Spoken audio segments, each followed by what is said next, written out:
خبرې نن دا درې واړه د بجلۍ د روډونو او د اوبو الله به کوي او زه به کوم ان شاء الله. السلام علیکم ورحمت الله وبرکاتو. خبر ډیری دی او زه واته आवाज اسد کیسر او شارام خانو علي امین ګنڈاپورو دای وای چې بجلی زمنګ په اختیار کې نه ده، دا د وپاک په اختیار کې ده. نو بیا تاسو لمنګ دا وټ سره درکړی دی، ولی تاسو لمنګ وټ درکړی دی؟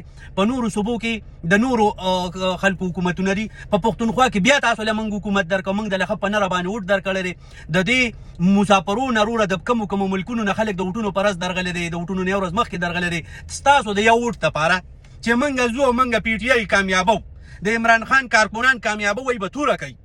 تاسو د ثوابای بجلی مونږ تر اپرې نه خوده چې په ثوابای کې بجلی جوړیږي، تاسو مونږ لرانه وسته هغه د ثوابای نزي وپاک کې په خلک مزي کوي، پنجاب کې په خلک مزي کوي، او تاسو دلته خمزدار رست رزه غټیږي هغه پويږي چې څه غټه وایو هغه خو تاسو نو نشو هغه کې خو تاسو نه حال نه شوي نه هول نه شوي. راتلون کې الیکشن کې وګورو په 4 ساده کې یو کس غواښوي لري چې د کاچی ډاکوانو نیولې دا غي ماشومان روډونو تر اوتی دی جاړي خلک زین تروایته کوي جاړي د کور سربراو داغي باره کې تاسو سوکړو نه تاسو نه کیږي.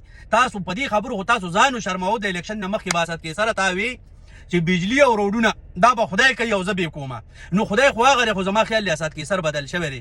بیا زما د سپو په شان ملګری را پاسې دی پی ټی آی والا او وای تاسو پی ټی آی پسې شروع یو د عمران خان نظریه کوم نظریه پسې سره پلونو موږ بنند باچا خان بابا په پټای کې وو موږ داغه نظریه منو خو موږ خو داغه د لګړ بګړ نظریه نه منو. دا نظریه صحیح نه ده. نو موږ د عمران خان نظریه منو خو تاسو چې څه کوي دا روره د انسانانو کارونه نه دی او نه د لیډرانو کارونه دي.